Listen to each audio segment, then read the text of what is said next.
And sir, what role can the military and other security agencies play in creating stable environment for economic development? Yeah, I was in the military and I know that people have gotten used to military men coming to rescue at every beck and call. That's why you see military men at checkpoints everywhere. And that shouldn't be the role of the military.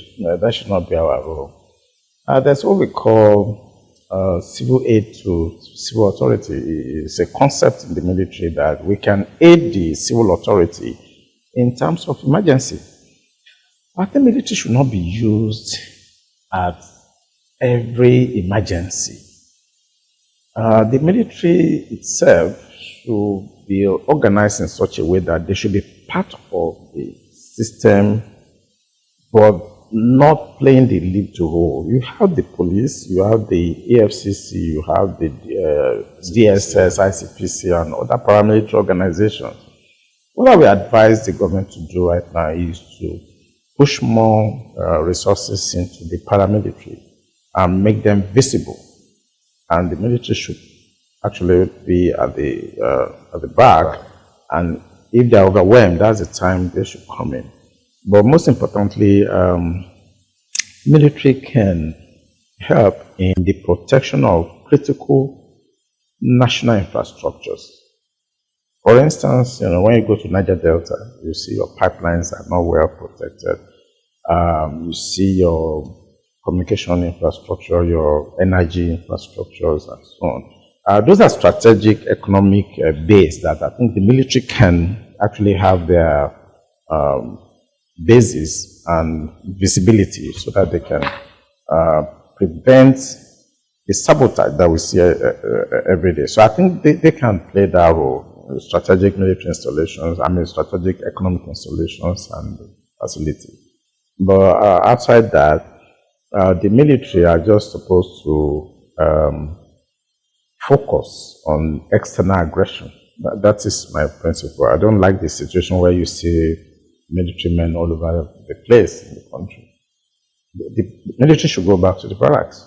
Yeah. How can Nigeria balance increased security spending with the need to invest in infrastructure, education, and healthcare? For me, the budget or the spending should be more in the other side, not on the military and the defense side. If you look at it strategically, you see that the causes of insecurity itself is lack of good governance. Lack of provision of social infrastructure, opportunities, safety, education, health. Those are the things that are causing over like 2-3 decades. That's what is leading to insecurity itself. In this instance, for Nigeria, I think we should tilt more to the productive and the production aspect, whereby we can begin to beef up an egalitarian society where there will be no need for you to commit crime and there will be no need for soldiers to be all over the streets. What is happening in the north is as a result of careless behavior of our northern elites, where you breed almajiris and you think, okay, it's a religious thing or it's an education thing. And after like 60 years, now you have enough men to recruit into the Boko Haram and all these things that we are saying. So for me, it's not about balancing. I think we have to tilt towards social welfare function, which looks at the Human Development Index itself. So you need to spend more money there now for the next 4 or 5 years. Pump money into education, health, infrastructure, road, and so on. And I think, by and large, we are going to have respite, from insecurity. So I think you should spend more on social welfare than on security. So to what extent do you say that insecurity in farming community has contributed to food inflation and hardship? We talk of northern part of the country where we have more farmers. Yeah, I won't even talk about the theoretical linkage. There's a direct relationship between what is going on in Kebbi and some of those food baskets, the Benue, trough, and so on. There's a direct relationship between what is going on there and food insecurity and inflation and high cost of food. There's a direct relationship. So if the government is going to be serious, I think they should focus on ensuring that the productive space that you've just mentioned is secure and safe enough for food to be produced and for the population to have this respite. The way they are going about it, I think they don't understand that when you secure the productive space, including roads, you mentioned the market, maybe the farm, when you spend more time trying to ensure that area is stabilized, then you begin to have a situation you have in other countries where they are going through instability. Some of them are going through military operations other than war, like Ukraine, like in Israel, like in Iran. I mean, I follow those trends, and sometimes I'm amazed that with all the bombings and all the chaos that you see, there's still electricity, there's still transport. People are still eating in the restaurant. People are still having life.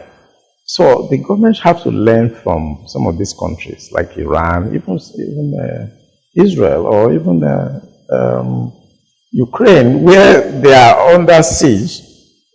I mean, physical war, basically. I don't want to say it's a military operation.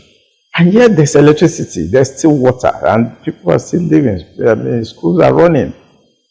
So for me, those spaces are sacrosanct, in terms of protection. I mean, we need to protect our productive space, like farmers, you said, so that we will not push the population to a point of revolt. Our population are overtaxed. Not in the real sense of the macroeconomics in this. I'm talking about, they are taxed in every aspect. If you travel on the road, you are taxed. If you go to the market to buy things, you are taxed. Everywhere they are being taxed. So the government should pay attention to that aspect so that they don't fight on 2 or 3 fronts. The people's movement may be very critical. So they should pay attention to your question, whereby they should protect the production sector where we produce our food and other things, so that even the roads, they should make it safe so that people can move about their schedules. So how important is intelligence gathering and interagency collaboration in addressing economic sabotage and insecurity? What to just ask is the ideal. There should be a synergy, like a fusion center, whereby everything that's going on in the country is seen by all the security architecture. That is the ideal. But it's very far from the reality in Nigeria. It's just very far. As a professor of international relations and studies, what lessons do you think Nigeria can take from war that is going on between Iran, US, Israel, Ukraine, Russia, like you mentioned? What lessons do you think economically? Let me talk from the perspective of a military mind. For me, what I've seen is, from Iran, is that the Nigerians should put their acts together. It is so upsetting that I've been in the system, and I know that we started this our Defense Industrial Corporation since 1963. As I say it, I feel very bad, because I was in Brazil in 2014 to see what they were doing. I was sent by Nigeria to go and observe a military exercise. And the Brazilian told me to where they were building a nuclear submarine. I'm talking about 2014. They were already building a nuclear submarine. I went to where they are manufacturing their warships. But we started the same time. India is the same. So, you want to ask me for the lessons. I think I will not want, there are many lessons, but the major thing for me is that we should build our defense infrastructure. You see, I don't know, all this corruption and people trying to make money, I don't know what to do with the money in the long run, because what you now have is people trying to make money from defense. I mean, you can make money on people's blood. People are dying every day. You are making money. And you are wearing agbada, and you are happy. And you are.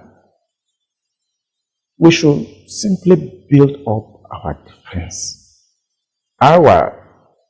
In a position to help is to build a very robust defense system. That is why the Americans are chickening out. I projected that Americans are going to be defeated by Iran. Because I know what they were doing.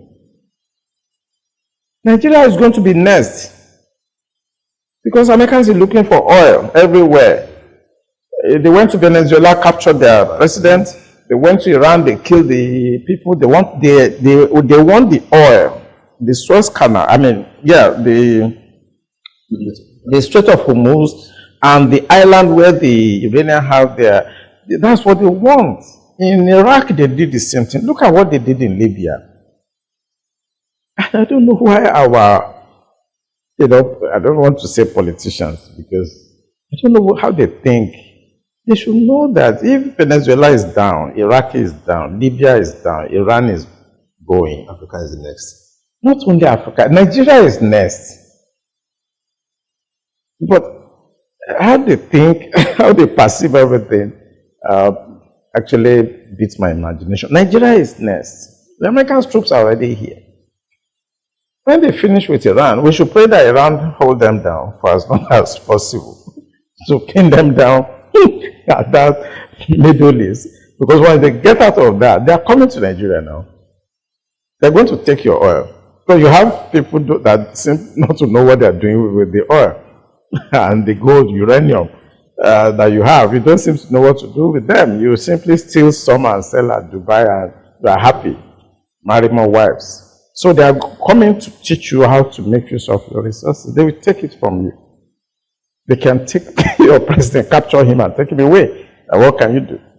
So the lesson for me is that we should build a robust defense system. Why can't we embark on nuclear production? I mean, maybe for energy to start with, and try to develop like the Iranians are doing. Look at India. Look at Pakistan. We are contemporaries in the 60s. Look at Malaysia. Look at Singapore. We are contemporaries. What's wrong with all these people that goes about parading themselves as politicians? What is wrong with them? They just need to look at their back and they will see that India has progressed, Brazil has progressed, Singapore is gone, Pakistan, we are even going to beg Pakistan to help us. We are going to Turkey. And you have, I don't like using the word potential. We have a lot of opportunities. We have men, we have materials, we have the population. But we simply cannot organize ourselves. So the lesson, to cut it short, is let's just go for defense. Let's protect our resources. We have tremendous amount of resources. It's a lot. And the United States, the Chinese, they have seen what you have by satellite. They know what is, they know. You don't even know what you have. And they are coming for it. So you need to actually bolster your defense. And our politicians should try to think that this nation will outlive them eventually. So they have to leave some legacies, behind. So I think I will focus on defense. There are a lot of areas but I think let's maybe focus on defense. We need to build our defense, not what we are having now. Going cap in hand, buying guns everywhere. Why can't we make it? How did Brazil make their own? How did India do their own? How did Pakistan become a nuclear power? And finally, sir, what would be your advice to policymakers in terms of building a resilient economy amidst the persistent insecurity? I think my advice for them is to focus on the protection of the productive space, not borrowing more money, not looking at the usual macroeconomic indices to judge about the recovery. They should focus on the protection of the productive space. And I can quickly classify them in four. The farmlands, as I mentioned, your pipelines, which is the artery, it's your nerve. You have to protect it, okay? The issue of trust in the capital market, whereby people can come, the FDI, foreign direct investment, should be able to come. And I mentioned also the transportation aspect, whereby people should have the confidence to move their goods and services around the country. And I think the final thing I'd like to say the government is they have to build trust in people such that we should have the confidence that the government can protect us. That is very important because the economic itself is derived from the welfare and safety of your people. So let the people have the confidence that the government can protect us. Now there's no confidence that the government can protect us. So this will be my final line. Thank you very much, sir. Thank you. We've been talking to Professor Adekunle Olawomi, a retired naval commander. Thank you so much for your time, sir. It's a pleasure. My name is still Abiola Ismail. I'm leaving out Layo. Love.